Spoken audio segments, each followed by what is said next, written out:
Hey guys, Infidel1258.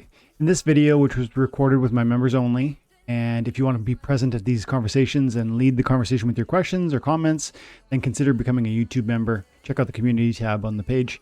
But in this one, we're going to talk about land. We're going to talk about my journey with land, what happened financially for me with it, but then also where I think it's going to go and how I think we can, if we have land right now, when's the best time to claim those plots? What are some ways you can think through that process? And yeah, a few other topics there too. So I hope you'll stick around and stay tuned for this one. Have an amazing day. God bless. Guys, what was I wanting to, I made some notes before we started. I don't know, have you guys done your Roonies? I haven't done mine because I'm not currently playing the game all that much. I almost might, after the Rooney goes rentable, I'll pay the Ethereum to essentially make it rented. Or then again, maybe I'll just make it active soon. Start messing with it. I don't know. I haven't really, I guess, thought it through. Land 0.5. Deus, you got land, right? Like, are you claiming your land? I haven't claimed my land yet. Bobby, you got any plots of land? Guys, Paul, you got some land, I think.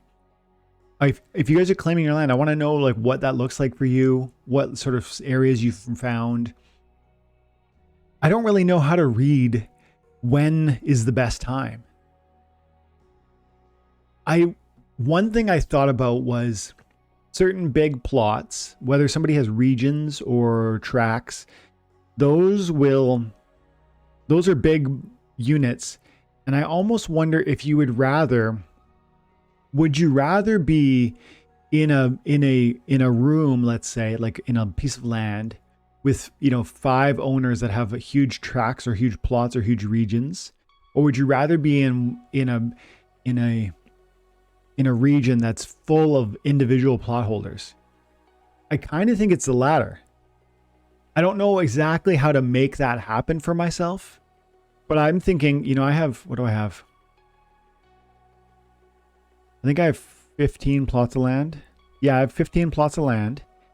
And in order to, I think I don't really want to be, if this is possible to arrange, in a region where I have 5 mega owners, if you know what I mean. I'd rather be in a region that has many various owners, because the likelihood that any one of those accounts would be deeply pivotal to the production of our neighborhood and would be, let's say, what's that word? Just missing. Like they're missing in action. Like, because sometimes the game player will disappear. They'll die. They'll stop playing. They'll forget about the game. You wouldn't want that to be in your neighborhood, and you wouldn't want one mega owner to just suddenly dry up. So I feel like the odds of that being a problem are less in a neighborhood where there's tons of owners. Now, how do you find a way to make there be tons of owners in your land? The only thing I'm thinking is maybe to let the big owners register first, and I'll register in a few days. And I think that would mean that my tracks will find their way into a place that's probably smaller owners. But that's a guess, because I guess smaller owners might be shuffling in now. But I just feel that like the biggest owners, when they're registering, they're going to take up big chunks of land. I don't know. I don't really think, as I'm saying this all out loud, I don't really believe that this is going to be a strategy that will help me find what I'm thinking might be better.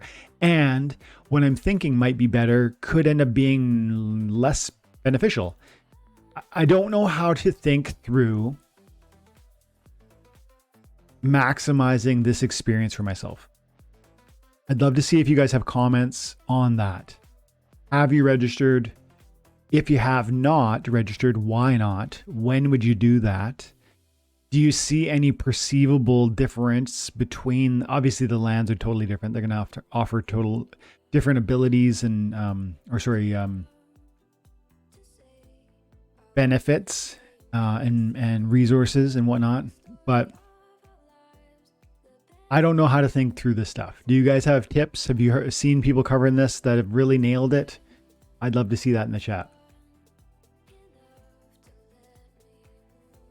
I'm tempted to claim a deed, but I want to claim them all together. Yeah. And I if there are other time and attention guys who are doing it, I also like to know that too. Rooney not getting rentable anytime soon, I think, says Paul. I got it in the first tract. Okay, in the first tract. How did they arrange it? Was it PNW was the first? Because it's in the top left and it's the white? Or, yeah, I don't know what the first, first I guess means 001. Yeah, I see that now. 001 would be white, which, 5 plots. Bobby, I've got one. Haven't claimed yet. Waiting to see what the guild is doing. TNA3, gotcha. Paul, I'm doing 5 plots in each territory. Paul, have you heard about I saw in the town hall, one of the things I heard Matt talk about was that he's imagining, and it's clear from the tone with which he delivered this information, he doesn't feel certain about the strategy, but his strategy was that you would probably want to keep them unified because you're going to have travel expenses. You're going to need storage in your facilities within the land. So if you have some land in the white territory, you're going to need storage for those resources there. You're going to have some in green, you need storage for those resources there, etc. Those are all different upgrades. If you put it all together into one lump, you might only be producing one type of resource, but then there's a economy of scale that can be reached. Not just because of the delivery between locations and the travel that they've already said will probably be a factor. There'll be time around that. But also in the storage facilities, and because you're going to need to spend DEC to make those storage facilities bigger so that they can hold more. And if you need 5 storage facilities, like you need 5 guilds, think of guilds, right? Every guild needs X number of hall level and so on. But if you have one central authority for yourself, then maybe you can save some of those costs. I wonder if you thought about that, Paul, and if you see some angle around that's not addressed there. Is it really just that you want to see a diversification of assets? Like you want to have access to each of the lands because they might presumably offer different resources? Is that why you're subdividing?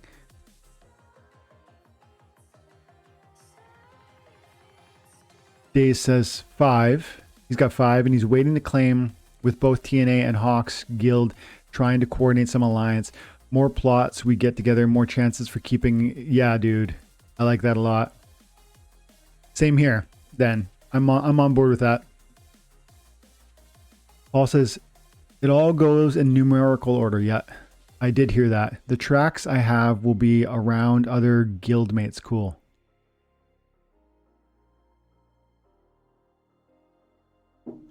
Yeah, I'm still hoping I can pull out a tract. I know it would require a financial miracle, but I am definitely interested in getting way more land. Where are we at here?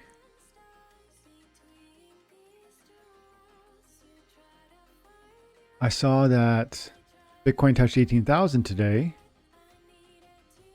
And to me, that's pretty wild. That's like, the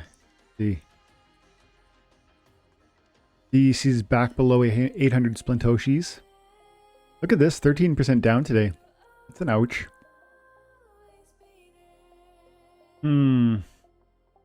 I don't think what I want to happen is going to happen. I would need some of these cryptos to make a serious move. And just in this context, in this moment, I don't see it happening. But if it was able to happen, man, plots. Let's see here. I'm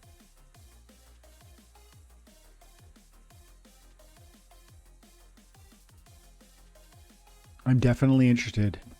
You tracked the other day. I heard a track sold for 8,000. To me, that's ridiculous. So there's one up for sale right now for 40,000 Hive, which is way too much money. Way.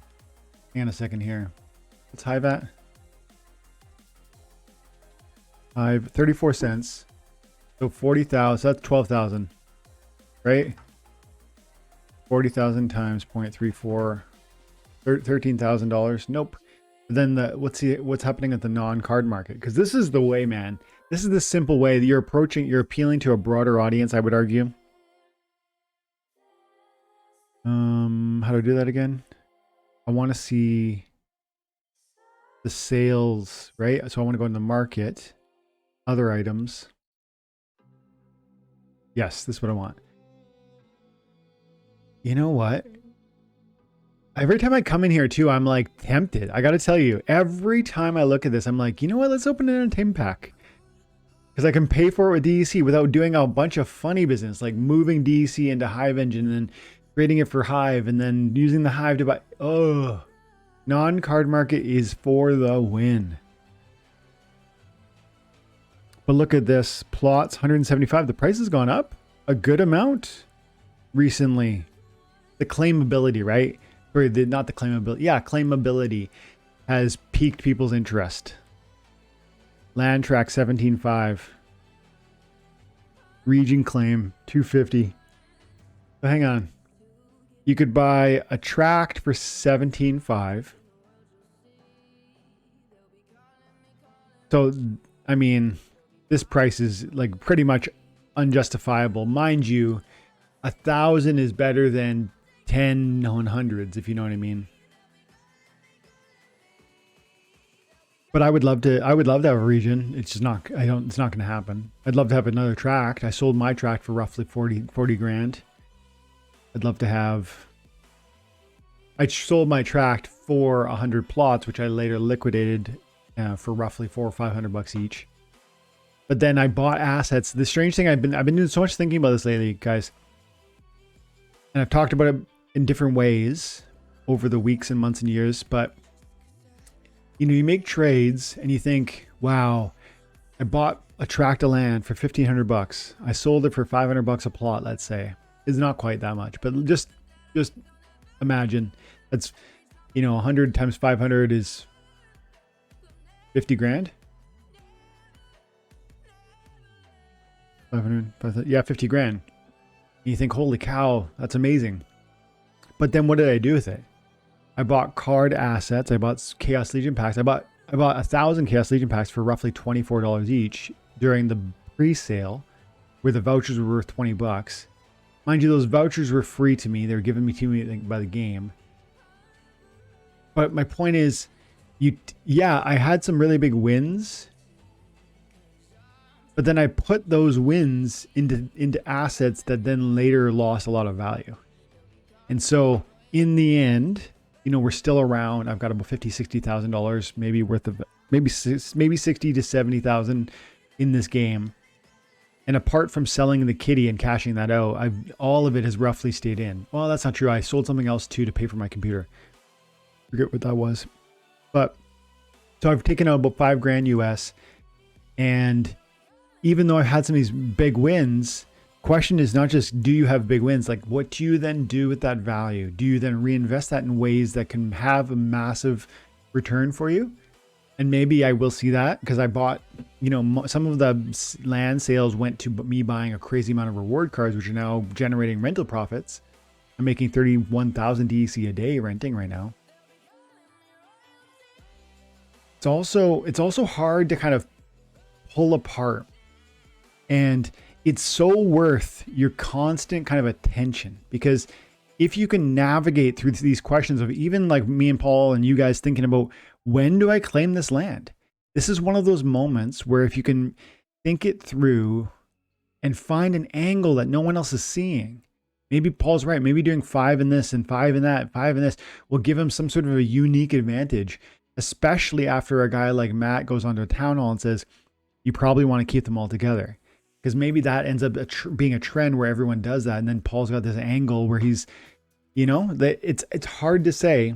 But if you can think these things through and find that angle, or, you know, have a big win like I did with land, and then find a way to play that, leverage that victory into bigger victories, that's where things could get life-changing.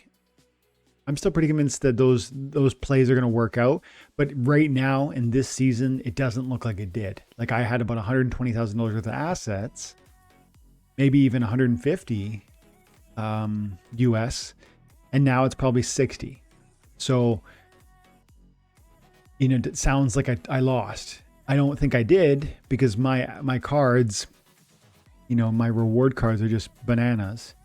And yeah, some of them are really inexpensive and super underwhelming. But like, I just don't believe they will be forever. And so, you know, I've got 120 or 200 Jin Milkas. I think I'm gonna be able to sell those for profit one day. And so on, Oceanuses and that sort of thing. Shimmering Coast might have the least number of plots claimed since it's at the end. That's true, hey? And then that could potentially make those resources really desirable, Paul. Right? Butters is Untamed. Think that through, Paul, with me and anybody else here. If there's 150,000 plots of land that were sold, those owners bought that, what, 2 years ago now? Some of them might have died. Some of those owners might be dead. And if they might have lost interest, they might have disappeared from the game, they might have forgot their keys, there's reasons to believe that some of the plots of land will never truly be claimed. If 15% of the land is never claimed, and the last region of land is filled with the people who register last, it's conceivable that that space will be less filled with active participants. Now that would be bad in some sense because your cohorts, your people in your space are not active, they're not developing their land, and I think that will have some punishments for you in a sense. But maybe you'll have access to a resource that will be more prominent in your land that will also simultaneously be uniquely desirable because there are fewer producers. Now, I think every region is going to produce every type of resource, but